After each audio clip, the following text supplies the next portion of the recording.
whenever I do have the flag and another guy comes up to me and they just say like, thank you. And I say, well, here, have one. And you see them wave it. And it's sort of like being a bi lighthouse, right? And you've probably experienced that. Is so accurate. Brenda Howard, the mother of Pride, was a bisexual woman who started the first Pride. And so you are welcome at Pride. You are absolutely welcome. Your partners are welcome. Your family and communities are welcome. This is Give It To Me Bi, the podcast where we talk about anything and everything from a bi plus perspective. I'm Chad Barnier. And I'm Steve Spencer. Together, we're diving into the real stories, the challenges, and the celebrations of the bi plus community. We are here to learn together and, of course, to laugh together. From personal journeys to cultural moments, we are here to amplify a bi plus point of view and spark conversations that matter. So, whether you're bi, pan, queer, or just curious, join us as we explore the world of bi plus experiences. Now, let us give it to you bi. Hello, everybody. Welcome to the first ever episode of Give It To Me Bi. It's been a long time in the making. It's been, in some instances, maybe years in the making, months in the making, if we're just talking about the last time we hung out and said, look, we should really do this. This is an episode where we explore the rich, diverse, and often misunderstood world of bi plus communities. And my name is Chad. I'm thrilled to have you join us as we kick off the journey of our podcast. This is my co-host, Steve. Steve, introduce yourself. Oh, yeah. Thanks, Chad. I'm Steve. I'm very bisexual, an internet thought advocate and researcher, and so excited to be co-hosting this podcast with you. We have been talking about this for ages, and we were saying before that, yeah, we just sit around a table and we're like, we should be recording this so that people can hear us. So people get to listen to us now, just bantering away. Well, I mean, there's that kind of stereotype of the podcaster, the straight white guys that just want to hear themselves talk. We are the bi white guys that want to hear ourselves talk and feel like we have something to say. So don't cancel us yet. Not quite the stereotype that you imagine. No. Well, very excited for today's episode. As we're recording, it is the beginning of July.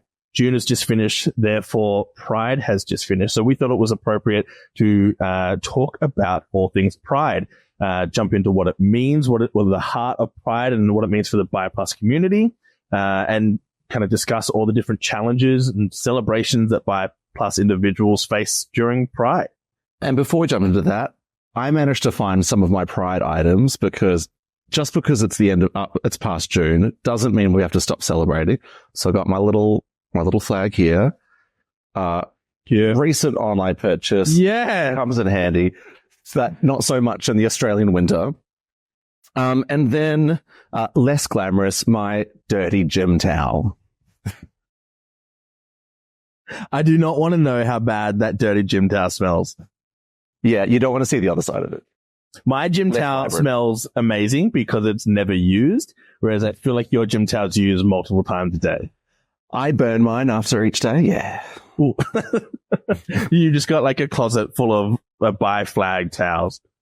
The only things left in the closet in this house are definitely just the piles of towels. The towels and the ironed, very important to say, flags, the pride flag.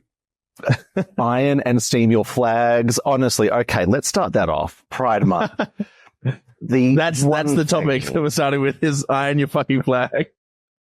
The one thing that grinds my gears during Pride Month, I mean, bring all the kink into Pride, bring the corporates into Pride, maybe not. But if I see one unsteamed flag, no. I mean, especially bi, right? Like, you got to do the community proud.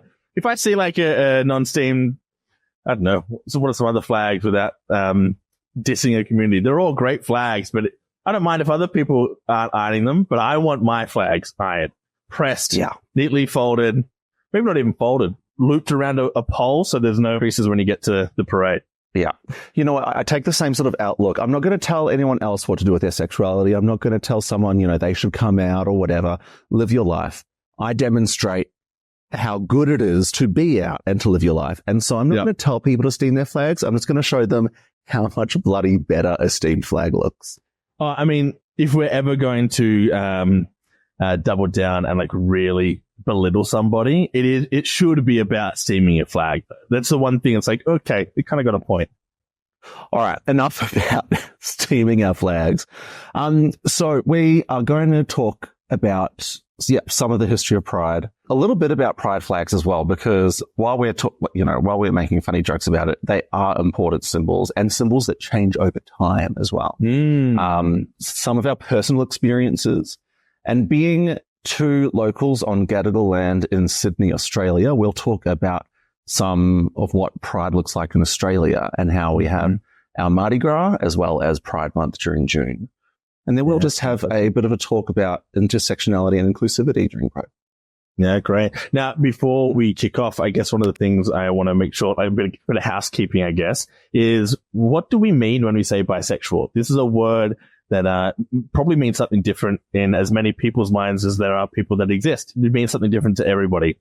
Bisexual, bi plus, what does that mean? What are we talking about when we use those terms? Yeah, Chad. So I describe myself as bisexual because I see in myself and I understand in myself and I live a life understanding that I have the capability to be attracted to more than one gender, regardless of gender. It just embodies everything that is my sexuality. It's my attraction, it's my identity, and it's my behavior. And the term bi plus is an umbrella term. It's the term used for the community of people who are multigender attracted. And that covers all sorts of identities. It's like, we've got bisexual, we've got our fantastic pansexuals as well, omnisexuals, we've got, the fluid, we've got heteroflexible, homoflexible, everyone who experiences multigender attraction is under the bi plus umbrella. So it's such a great term.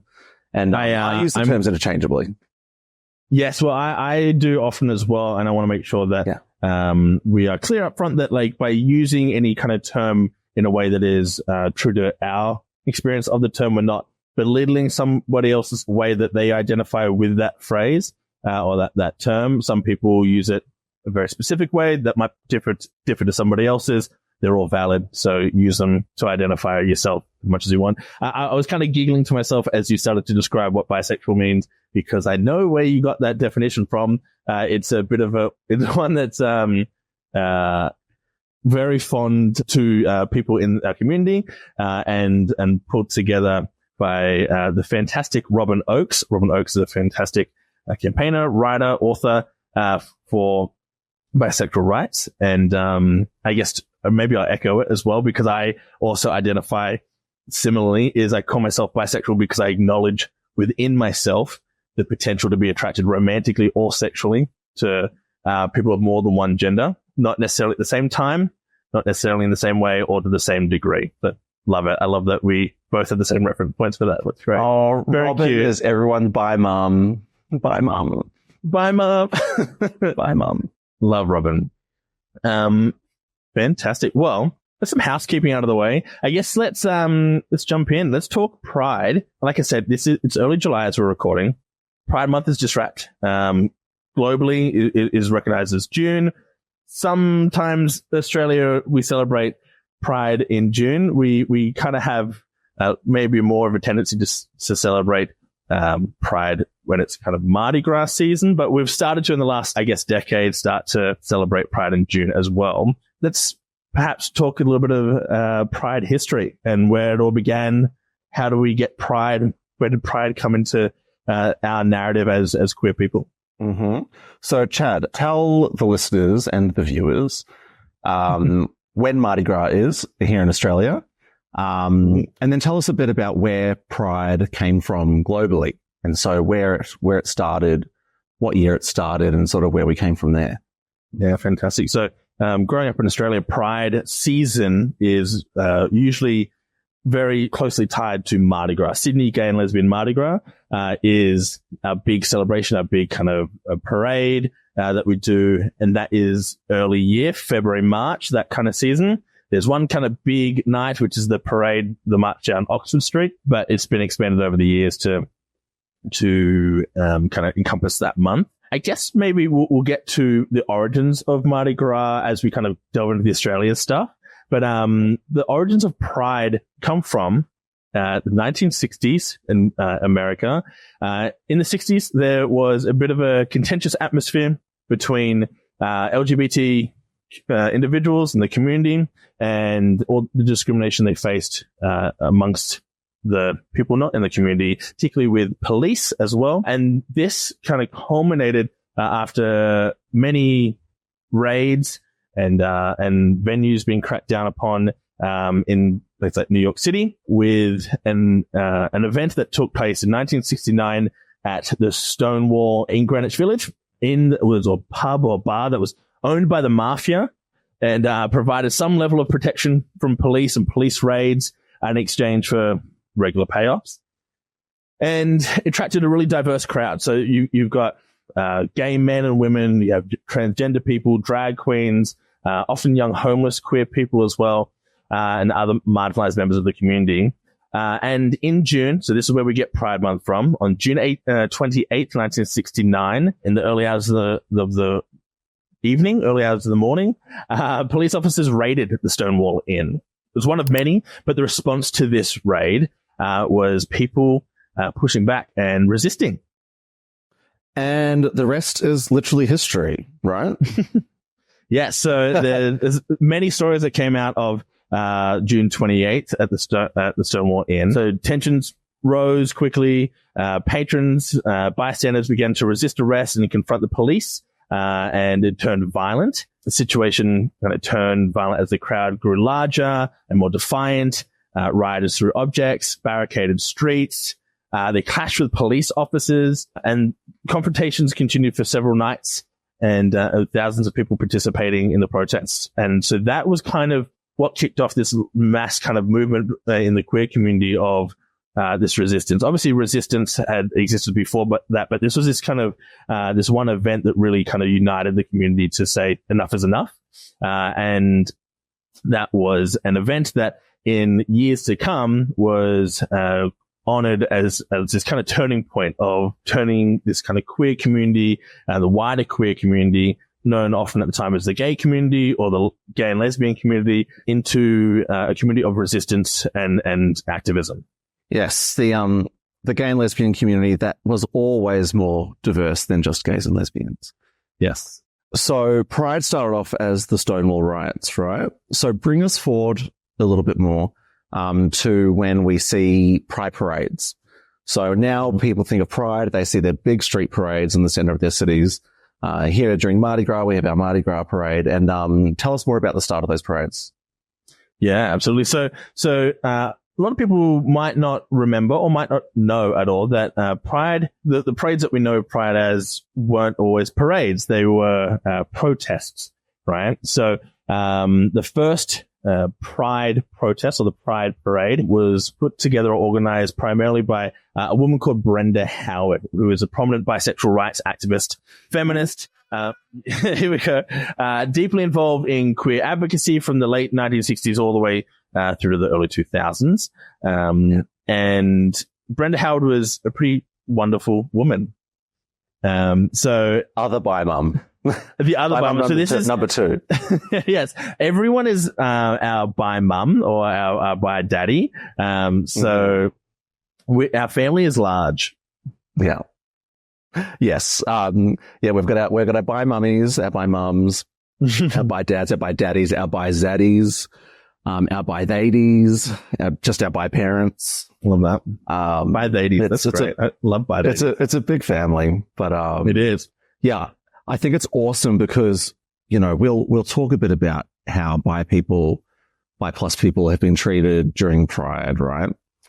And it's always so good to remind people that we would not have Pride parades without a bisexual woman starting them.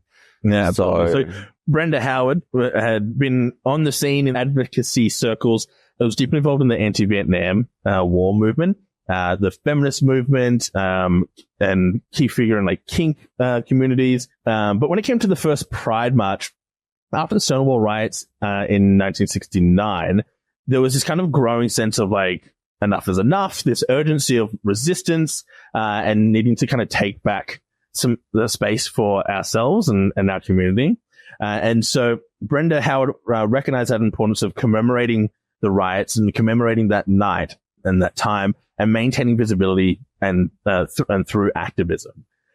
So she played a central role in organizing the first march. That was called, it wasn't called Pride at the time. It was called the Christmas Street Liberation March on June 28th in 1970. So 1970 was the first ever, I guess you call it a Pride March, but back then it was, I guess, a protest, and it wasn't called Pride either. Yeah, the march was designed not just as a protest, but as a celebration of LGBTQ plus advocacy and identity, and I guess kind of aiming to create solidarity amongst the community and have this kind of core message, core theme kind of moving forward of taking back space as our own. Yeah. So I've been to more than my fair share of Prides and Mardi Gras. I don't remember all of them. Yeah, great. Because these days, you know, it's so interesting because it started off as a riot, then moved into protests, then moved into celebrations and mixes of protests and celebrations. And then they became parties, and then like a mix of all sorts of things. And it's so incredible to look through the history of Pride and see how it's transformed and always added more layers to it. And like, you'll hear a lot of people say like, oh, we've lost the spirit of Pride. But I think the spirit of Pride is always true as long as there are queer people out there gathering, right? Like, there's nothing more incredible than seeing queer people gathering. And I mean, it's like, we're both advocates, right? And, I'll be around waving my sweaty gym towel. I need to burn that thing. I'll be waving that around, and I don't expect everyone to, because I want people to just live their, I want people to go and party. Yeah, absolutely. Rather than fighting the fight. Not everyone has the energy to be banging the drums and being on the cold face of activism and advocacy conversations and that kind of dialogue. So there is a bit of some kind of protest of just being authentically you and just turning up as yourself, whether that is just to celebrate or if it is just to party. All of those things are Pride. All of those things are a political statement to just say, you know what, fuck it, I'm going to celebrate me and celebrate my community, despite all the other stuff that's kind of going on in the world. That's still activism in some way, right? It's just, it's definitely political. Definitely. And even if your community, if your community's rights are further advanced, so we've seen gay and lesbian rights be quite advanced, and yet in recent years we've been seeing trans rights just be so horribly broken down, trans communities demonized, and we're seeing it across the world. I mean, we need to stand in solidarity with these communities. We need to stand in solidarity with bi+ people who still face huge social and health inequities. Like, we still need to do this all together. So it's definitely like a matter of like, just because if you've got it good, start waving the flag for those who have it not so good, because we're way stronger together, right?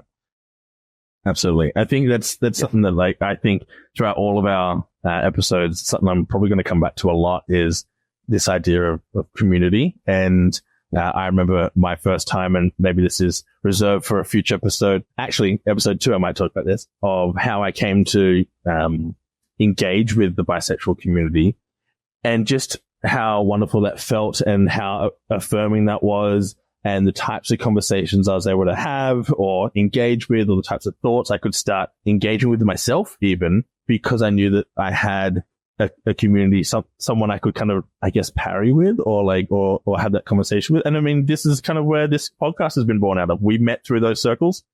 I'm forever grateful for that. And and so I'm really big on community. I'm really big on, at the end of the day, the only thing that matters is this. It's the connection between two people, and relationship and empathy and seeing each other. Yeah. That's what Pride does. It brings people together. And it gives you, it sort of gives you that space as well to really express yourself, whether that be in what you wear, or whether that be in you're coming out to your workmates and coming onto your work float that's in the parade. Or for me, I remember at Mardi Gras 5 years back, just after I was diagnosed with HIV, I joined a float for people living with HIV, and it was on that float that I told the world, I am a person living with HIV. I'm not ashamed. I'm living a good life. Let's celebrate life. And it was just the most incredible feeling to be with my community and because those spaces are so full of love as well. And so to be surrounded by nothing but love. And if there was anyone to say anything mean, you can't hear it over the beauty of everyone around you and that love around you. It's such a great space for people. And it's sort of a shame that we only do it a couple of times a year, because I think we should keep that going all year long. And in a way, you and I do. Like, you know, I don't think a day goes by that we're not very openly proud and you know, being our genuine selves. But I think for people, especially at sort of the start of a journey, it's just such a good opportunity to go, all right, look, this is it. Yeah. Yeah. It's something that I'm yet to do. I haven't done a Pride event and been involved on a float or something like that. It's something I'd love to do. And I think, as you said, like, we kind of bang the drum all the time. And so we're not really at a loss for opportunities to tell people who we are and recognize our authentic selves. But I imagine there's such this kind of, I imagine, a cathartic release of doing it on a scale like that, on a stage, on a platform where you kind of say, witness me. Yeah, well, in Sydney, there's 250,000 people watching the parade. So just, you know, get 250,000 people out of the way and you've got a pretty good chunk of the people in the area. And that's just live, right? That's not even people watching it online on TV. Yeah, it's a lot of people. Yeah, watching is like millions. Also, I think you haven't gone into the parade yet because the world is not ready for Chad to be in the parade. Because the moment that happens, beware. Yeah, beware. You want to get your camera out, and it'll get you a couple of views, probably. Yeah, it'll be Kim Kardashian on the cover of Paper. You're going to break the internet. I'll break something for sure. I wonder I've done a bit of a history lesson on Stonewall and Brenda Howard and how we kind of got to Pride, I guess, on a global level. Can you shed some light on what does Pride look like in Australia? Where did we get Pride? Did we just lift the American Pride marches and plonk it down here, or did it come from something else? Could you give us a little bit of a history lesson? Some people might know, but I imagine that quite a lot of people don't know. Yeah. So look, here in Australia, people would have heard of the Sydney Gay and Lesbian Mardi Gras, which is the full name of the Sydney Mardi Gras. It started in 1978. Now, it's different to what they have in the United States in the way that it started from its own sort of genesis, right? Stonewall started the queer rights movement, or what back then was called gay liberation. Sort of kicked it off. And here in Australia, almost a decade later in 1978, in June, so it actually happened around the same time. It was around June that that the original Mardi Gras riot happened. So we had our own riot here in Sydney. And so in 1978, there were marches from King's Cross through the streets of Darlinghurst, and the police tried to stop them. They rerouted themselves, and the police stopped them again, bashed them, locked them up in Darlinghurst jail, did awful things. And it was from that point that Sydney Gay and Lesbian Mardi Gras was born. It's quite incredible that we have our own local history like that, because a lot of places don't sort of have that moment that is born from so much, extreme tension, for want of a better term. I mean, getting literally bashed by the cops and being thrown into a cell is a bit more than tension, but for want of a better term, the tension that comes from that then gave birth to an incredible movement, a movement that was locally created. And then every year from then, they've marched through the streets. Every year it gets bigger and bigger. Every year it changes a bit. It's now 40 plus years that it's been going on, and it's quite an incredible thing to see. And it's really got such an important place, not just in queer Australian history, but I think in Australian history. It's one of the biggest tourism draw cards in Sydney, perhaps in the country. It's Huge. One of the biggest events. We had World Pride here during Mardi Gras 2 years ago. It's just really such a phenomenon that's had an influence across the culture. It's sort of put queerness into the lounge rooms of everyday Australians because they broadcast it live on major television. Yeah, it's been remarkable what it's done. But then at the sort of same time, it's got, I mean, how do you talk about it in a way that it's been so inclusionary. It's been pushing and advancing the rights of so many of us that sometimes it doesn't cover the whole community. And it sort of says it in the name as well. It's been called the Sydney Gay and Lesbian Mardi Gras for a long time. And okay, everyone watching this, the podcast is called Give It To Me Bi. So Chad, give it to me bi. Tell us a little bit about the history of bisexuality at the Sydney Gay and Lesbian Mardi Gras, because that's this bit of history, the bi history in Australia, and that's really what we're here to talk about as well. The bi history in Australia has been so influenced by what has happened at Mardi Gras. Yeah, absolutely. And it's important to recognize that, like, right from the beginning, the 1978 riots and police bashings, they involved people from across the community, not just gay and lesbian individuals, but the bisexual 78ers as well. The 78ers is a term of endearment that we call people that were involved in 1978. And at the time, it wasn't just these bashings and riots that took place. It was an assault that took many forms. So I believe it was 53 people were arrested. And the following Monday, the Sydney Morning Herald actually published all of the names of the people who were arrested, right? And so people lost their jobs because, remember, at the time, it was illegal to be gay and I guess by extension, bisexual or queer, terms that might not have been used at the time. Thing. And I just want to add on to that, Chad. So, like, it was illegal to be homosexual, but that of course affects bisexuals. When we talk about the gay bashings from the cops, bisexuals were also bashed by the cops. And so I really like to make the point that bi people have always been there alongside gay people through all of this. We've been the victims of these crimes as well. We've been right there alongside you.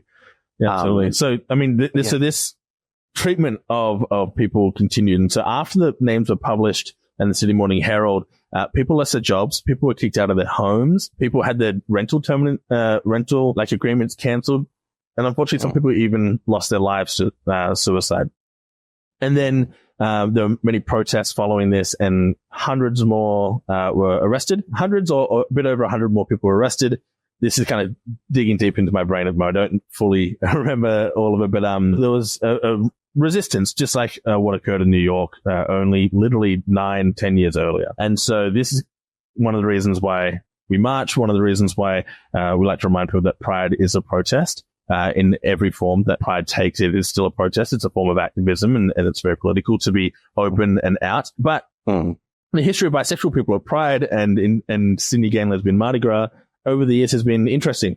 Sometimes been very included in the community, sometimes been quite ostracized by individuals, by Sydney Mardi Gras itself, and we'll talk about that, and even to some of the We're really edging the listeners. Yeah, I know. You're like, we're getting to it. We're getting to it. And even like there's discourse now about like bisexual people allowed at Pride, or when people say don't bring straight. I hate seeing straight couples at Pride. It's like, well, you know, they're straight. They could be bisexual. They could be trans. They could be any number of things. And so some of that discourse is incredibly problematic. But so something that occurred in the 90s was this, and what do you call it, an incident or a set of circumstances, a situation, if you will, where bisexual people were effectively banned from being members of Sydney Gay and Lesbian Mardi Gras. So there's a few things to unpack there. How does that happen? How do we ban a group of people who are inherently part of a community? So, Steve, do you have any thoughts on the bi ban? I know you've got lots of thoughts. What are your thoughts on the bi ban? Oh no, I've barely given it a thought. What are you talking about, Chad? might have to sit with it before you come up with something to say. Maybe sleep on that topic. I'm not getting us cancelled. No, so it came about because there were some incidents of homophobia at some of the larger Mardi Gras events from heterosexual people or allegedly by heterosexual people. And so as a response to that, the Sydney Gay and Lesbian Mardi Gras board then said, well, we are going to put limitations on who can be a member because you have to be a member to go to the parties. And we'll put some criteria for you to tick. If you tick gay or lesbian or transgender, you are automatically accepted. If you tick bisexual or heterosexual, you are sort of vetted. And apparently very few of the people who were vetted actually got through. You had to plead your case. So if you ticked that you're bisexual, you had to put in a bit of a plea, right? You have to say why you should deserve a membership. Not only did you have to say, you had to get a statutory declaration. And there are records of people, they had to get a statutory declaration from someone they had had good times with of the same gender from the previous 6 months to give evidence that they are actually queer and not just like straight. And so that's the whole thing. They're trying to, So it's like I carry my stat deck around all the time, like one from, or 3 stat decks, one from a woman, one from a man, one from a non-binary person, all attesting to me being bisexual. Actually, I don't carry a stat deck around. It's all on my camera roll, really. But it comes back down to that sort of fear maybe around heterosexuals being in queer spaces, and bi people can be coded as straight because of either the gender of our partner or the way that we appear. But it's also really interesting because so often, especially for us as bi men or multi-gender attracted men, so often like the joke is that we're secretly gay, right? And so it's really interesting that we're either accused of being straight or either accused of being gay, depending on what the person, how it serves the situation. What flavor of discrimination do they want to serve that day? How interesting, right? Yeah, I mean, we've spoken about that before, that like for bi men, you're kind of secretly gay. For bi women, you're secretly straight. It's this kind of like idea that the sexuality of bisexual people is centering men. But it's so interesting that we're assumed to be gay. Just come out of the closet, just come out. What are you doing? Like this whole bi now, gay later conversation, which might talk about on a coming out episode. But then in the purpose of this, to further a particular agenda, it's like, oh no, you are definitely not gay. You are definitely not queer enough. Or your sexuality isn't valid enough, and you have to plead your case. You have to plead your case on whether or not you deserve to be involved in the queer movement of the time. Yeah, and so that was in place for several years. That started in 1996. They had been talking about it at the Mardi Gras AGM for months before that. So I read an article that was 1995. They were discussing of what we're going to do, and we're looking to impose this kind of membership form, the sign-up form. But then 1996 is when it was put in place. Yeah, and then it was rescinded after community outcry and also after a change in the board because Mardi Gras went bankrupt, and then the new Mardi Gras came in and then decided to get rid of that rule. But it's interesting because when they brought in that ruling, I guess to kind of discuss how it played out. Obviously, we've seen how it manifested, but there were people in the community that were quite heavily involved in queer politics, in activism, advocacy, philanthropic endeavors in the community that were still ousted and not allowed to be a part of the Mardi Gras membership because they identified as bisexual. So what you had is you either had people being honest and truthful and authentic to themselves and not allowed to participate, not allowed to be a part of the membership, or you had people skirting that rule and identifying as something other than what they actually are. So people ticking gay or lesbian and getting automatic entry into the gay and lesbian Mardi Gras community and membership. Oh, and you sent me that screenshot from a travel guide, so a queer Australian travel guide from 2001. And it's obviously directed towards Americans in the United States. And it said, basically, if you identify as bisexual, you'd be better off when you come to Australia as identifying as gay or lesbian, because you're going to get a lot of grief when you try and enter parties. And that just blows my mind. Queer people telling other queer people, hide your sexuality. It just makes no sense. But so it is a sign of what was going on back then. Yeah, so this is a funny, I guess, pastime of mine is I really love digging through history and archives. I can spend hours finding old newspaper clippings or books and trying to find parts of our history that aren't just in common forums or the things you see shared on Instagram all the time. I'm a really big believer on, if you're going to do research, you got to get offline a little bit and start to read books or try and find clippings from history. So and, not on TikTok, because that's where I get offline. Doing it wrong. So I'm a big believer that knowing our history can inform our future, and it's really it behooves us to really care about what has been, so we can design. I'm sorry, Chad. Behooves? Is that behooves us? Is that not a word? That's sure the title of this episode now. It behooves us. I'm sorry. It behooves us. It behooves us. Yeah, I guess I'm a big believer that knowing your history can allow you to help design your future, because you know what has been and you can go from there. And so this bi ban, commonly known as the bi ban, Mardi Gras, it started being talked about in 1995. It was put in place at the AGM in 1996.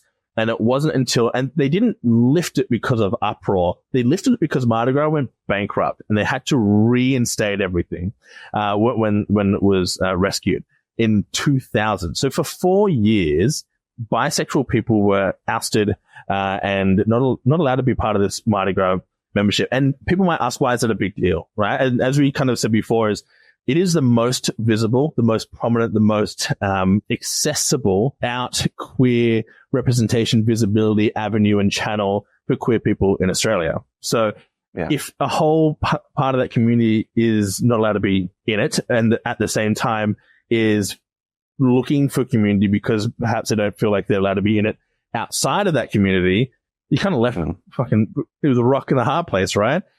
And so that's why it's important, because we often find ourselves between two communities that won't accept us or have conditions on accepting us. And so this is a 4-year period where there's a ban that's taken place. This book, The Rough Guide to Gay and Lesbian Australia, which interesting title. I like that it's The Rough Guide. It's published in 2001, right? So this has come out after the ban has been in place. So the ban's been lifted because Mardi Gras has been rescued and it's no longer bankrupt. But now we're publishing information globally on a global scale about how to travel in Australia as a queer person. And you've been warned. Don't say that you're bisexual. Yeah, I guess to go back to the guide that you mentioned before is we have a period of 4 years where people aren't allowed to be a part of this membership. They have these troubles with parties and all that kind of stuff. But now after the ban has been lifted, you're now still getting publications saying, beware of being bisexual. So that has a lasting effect even after the ban has been in place. And this is how it affects our futures and how the histories affect our futures, because we start to put publications and works into the world about all that. Yeah. And it goes beyond that as well, because the Mardi Gras is so culturally significant and really sets the scene. It defines what music is going to be played in bars for the next 12 months. It defines so much. It sets political agendas. It sets all sorts of things. And over those 4 years, it told Australia and the queer community that bi people weren't welcome. And so even today, you go down to our own Stonewall Hotel here in Sydney on Oxford Street, and it has a sign saying gay and lesbian proud, and they haven't removed it. And it's a beautiful artifact. It's really, really beautiful. And it was put in around that time. And I know people that have said it says gay and lesbian up front, this isn't your place. And it's it's the 2020s now. We've still got a hangover. And, we'll talk a lot about statistics and demographics as well, right? But you look back at the statistics of how many gay, lesbian, bisexual people there were in the community over time. And that generation that was coming of age and was sort of in their prime, during that period, there were as a proportion, way less bisexual people.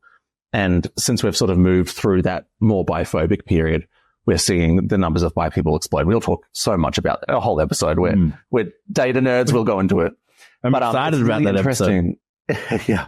Just to look at how the generations have changed. And when you meet people from that generation, and I know, like, with me being a proud, openly bi man, and I mean, for people from older generations, they're still quite, it's really interesting. There's sort of that mindset still lingers around. And yet you talk to a Gen Z about your bisexuality and they're just like, yeah, like we're all bi these days. Like, it's great.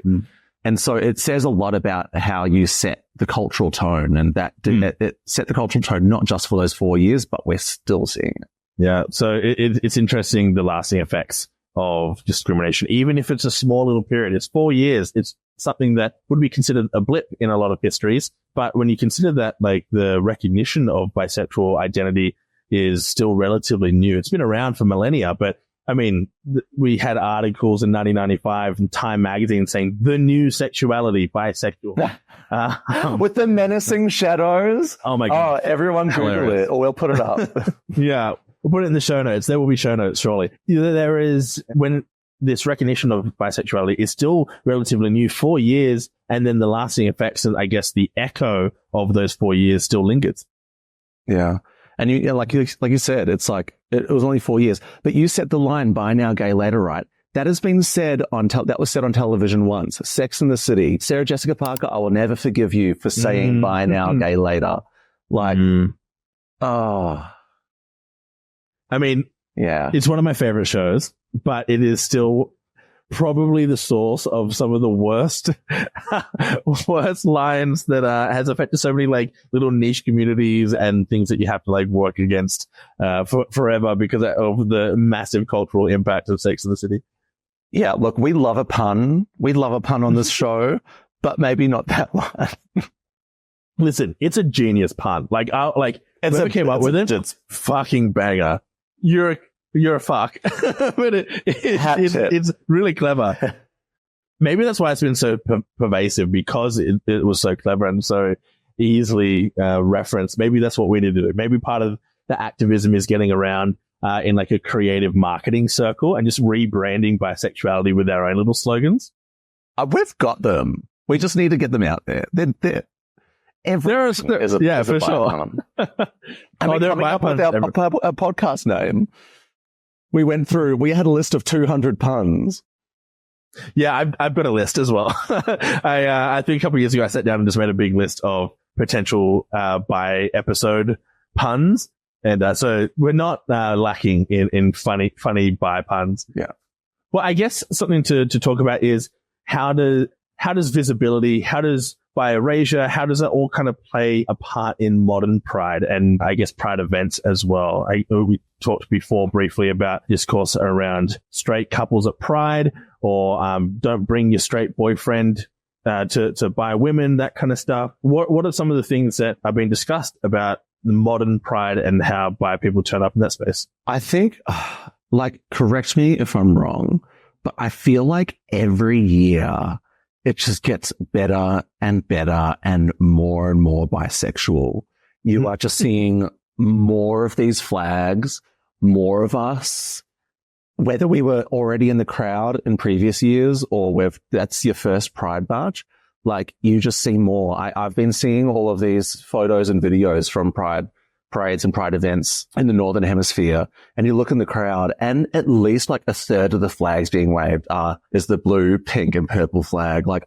It's so amazing. I'm sure there's like an analysis you could do of photos over the years, and you can actually get AI to figure out how, like, what proportion. That's great. There's been. Surely you can do some like AI learning of like, that is a distinct pink and blue and purple flag. Surely you could figure that out. Well, not me. I'm not a developer, AI developer in any capacity, but someone, if you're out there, we've got a new project for you. Yeah, we are taking offers of assistance throughout, including recipes for a bi flag cake if anyone has a good one. Done. But it's super cool to see modern pride being a little bit more fluid, a little bit more queer, gender queer, queer as a sexuality, queer as an identity, and I guess more inclusive of multi-gender attracted people. And even just that phrase as well, it's that like, it's not this binary man woman kind of Venn diagram that people used to think it was. You can be bisexual and not attracted to men. You can be bisexual and not attracted to men or women. It can be something else entirely. It's really cool to see that then flow out and pour out onto the streets. And I guess also online pride is something that obviously wasn't a thing in the 70s and the 80s and 90s. As we discovered the internet, we started to create our own communities and create avenues for bisexual pride and bi positivity. I guess my experience with that is the Sydney Bypass Network. Shout out to my favorite people there.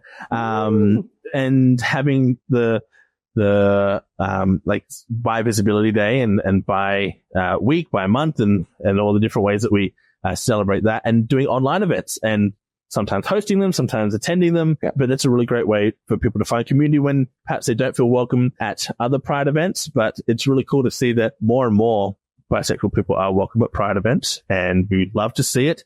And I would say it behooves us to turn out in force at these events. You know what I mean? If people are going to make us not feel welcome, and then we honor that and we say, cool, well, okay, the gays and lesbians or whoever can have Mardi Gras, and then we don't turn up, then it creates this divide and this kind of self-fulfilling prophecy of like, well, we just don't turn up because we don't feel welcome, therefore why would they want us? But if we turn up and we put our flag in the ground and we stand our ground, that event becomes ours as well. And it has been, it always has been. Like we said, Brenda Howard, the mother of Pride, was a bisexual woman who started the first Pride. And so you are welcome at Pride. You are absolutely welcome. Your partners are welcome. Your family and communities are welcome. Yeah, we should be out there. Yeah, totally. And like, I've found a lot of bi people might be a bit, especially if they're newer to the community, might be a bit shy about speaking up, or might view it as a gay and lesbian space and that they're maybe like imposing. But like what I tell people is that it is 100% your space. The B is not a silent letter. We've always been there. We invented Pride. We've always been there, and so you deserve to be there. And you don't only deserve to be there, you deserve to be there and be loud, and you deserve there to be there and proud. And I always find walking around being obviously a male person and having a bi flag, just how many other bi men will come up to me who won't represent their bi-ness openly, because you can't tell who is bi and who's not unless you sort of indicate it. There's no one way to be bisexual, which is one of the awesome things about our community. I guess that's something we'll probably talk more about on the coming out episode, this idea of always having to come out. Whereas if you are visibly queer, there's this assumption that you are gay, that you are a lesbian, that kind of thing, right? But if you come out as bisexual, you might come out as almost like out of heterosexuality, but you are then forever coming out against, or not against, it's definitely not against, but from, or as opposed to, or separate from homosexuality as well. So there's this kind of idea that of always feeling the need, or always having to come out, but then also don't wanting to be that person, right? Like of always like, oh, by the way, by the way. And, by the way. Yeah. So like whenever I do have the flag and another guy comes up to me and they just say like, thank you. And I say, well, here, have one. And you see them wave it, and I sort of like being a bi lighthouse, right? And you've probably experienced that. Is so accurate. It's being a lighthouse. Like you are the brightest. You attract the ships to shore, and like for me, it makes me feel less alone. And for the people who come along, they feel less alone. And I'm like, if we all just stand up, it would be a sea of bi-ness. It would be awesome. You were definitely a bi lighthouse. 2 years ago, marching across Sydney Harbour Bridge with some friends, and I saw this bi-coloured buttocks. And I knew it's like, that bi bum is my Steve. that I know who that is. Suit. Yeah. You are definitely visible, and I appreciate you truly for being so visible. Yeah, and for me, it's a form of therapy because I want to meet other people like me. So I'm going to be the flame for my moths. I mean, I want to meet my moths, so I will be as bright as possible because growing up, I never had bi people, and that's what pride represents to me. It's to be able to find people like me. I never had the role models, and even today, like it just every bi person I meet, I share such a beautiful connection with, because you just get it. We could have like nothing in common. You could like Taylor Swift. No offense to the Swifties out here. I'm Charlie XCX fan. But despite all of that, we have something that no one else can really understand unless you've really lived it. And that's the coolest feeling. So yeah, therapy through wrestling suits. It was a bi flag wrestling suit for people that we might put a photo up, maybe not. Yeah, I remember, and we'll talk about this in the next episode, is just like that first time being in that room when I found bi community, and a friend of ours, mutual friend of ours, kind of just looking at me with this all-knowing, very warm look of like, yeah, like, doesn't it feel great? Isn't this wonderful? Like, I see you, and I see that this means a lot to you to be here and to have these people around you. Super great. So be that bi lighthouse. I was going to say Bite House, but that's a different film. That's a different Is that a film? story. No, that's the one we're going to film, Bite House. It's that video is going up. Great. Well, is that our bi pride episode? Is that our episode 1? How are we feeling? Are we bi-hoved to finish there? Bi-hoved. I'm never gonna live that down. That's great. I love that there's an episode 1 in joke. There's going to be so many. Yeah.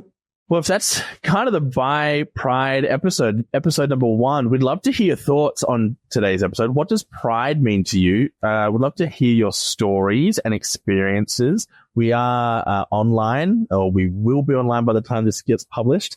Come and find us. Send us some messages of your bi experiences at Pride in all its shapes and forms. Whether that's been incredibly positive or otherwise, we want to hear it. This is Bi Plus People for Bi Plus People, and your stories are part of this narrative. If you enjoyed this episode, there are 2 things that you can do that would really, really, really help us. Number 1 is share it with a friend. Share it with someone that you think wants and needs this kind of community and content in their lives, whether it's a bi plus person, whether it's your partner, maybe it's family member or an ally, someone you just want to like share this with. The more people, the better. That's a really wonderful way to kind of get this out there. The second way is leaving a review on Apple Podcasts. And if you're not on Apple Podcasts, because it's not 2001, just subscribing to the feed on Spotify or wherever you listen to podcasts. It's super helpful. It helps us reach more people, get recommended to more people. And so thank you so much for listening to our very first episode. Steve, do you have any parting words for the bis and the otherwise listening in? The bis and the otherwise. I love that. Thank you everyone for your support. Hey, Chad, you are the best. Love you, Chad. So excited that we've got episode 1. Can't wait to hear everyone's stories. All of your pride stories. Give us the good, the bad, and the messy. And let's make a little community out of this. Let's share a little bit about ourselves. Chad and I are here to do that with you all, and we want to hear from you. Yeah, amazing. Well, a little bit of a teaser. The next episode, we're going to dive into the world of bi plus activism and the advocacy. So a bit different to the pride narrative. We're going to discuss historical figures, modern movements, and the ongoing fight for bi plus visibility and rights. So that's what's in store for the next episode. If there are multiple episodes out already, just binge the hell out of it. It behooves you to support Bi Plus community and creators. So thank you very much for your time. Love you, and talk to you soon. See you later.